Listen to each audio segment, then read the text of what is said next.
من میترسم ملکی ملکی میترسیم. کانادا رفته بودیم ببین رفت بالا درخت و انقدر بودن رفتیم بالا برای اسکیا میرفتیم برفت بعد فرشاد این راه و پیاده و خرسینا دیده بود. فرشادم عاشق این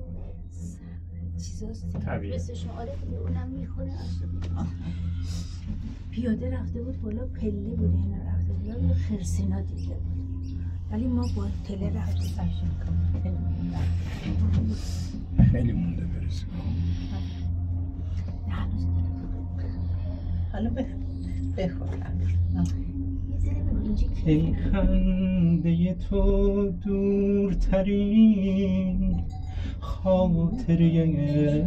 من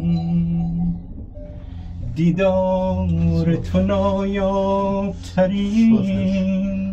منظره من ای دوری تو نیمه تاریک جهانم دلتنگی تو آتش افتاده به جانم بگذار که من تشنه دریای تو باشم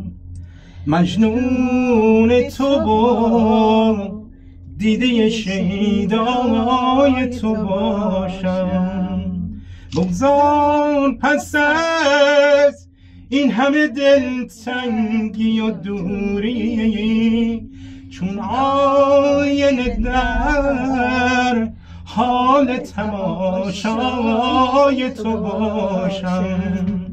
بگذار پس از این همه دلتنگی و دوری چون آینه در حال تماشای تو باشم زیبایین قصه از آغاز تو بودی من خاک نشین بودم و پرواز تو بودی عشق آمد و آماده رنج سفرم کرد هر سو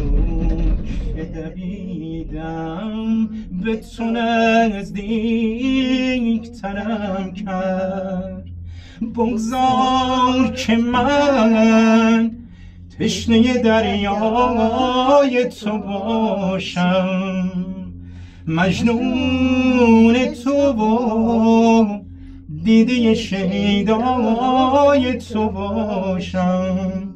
بگذار پس از این همه دلتنگی و دوری چون آینه در حال تماشای تو باشم بگذار پس از این همه دلتنگی و دوری چون آینه در حال تماشای تو باشم خیلی عالی بود مرسی عاشق خیلی شد شکرا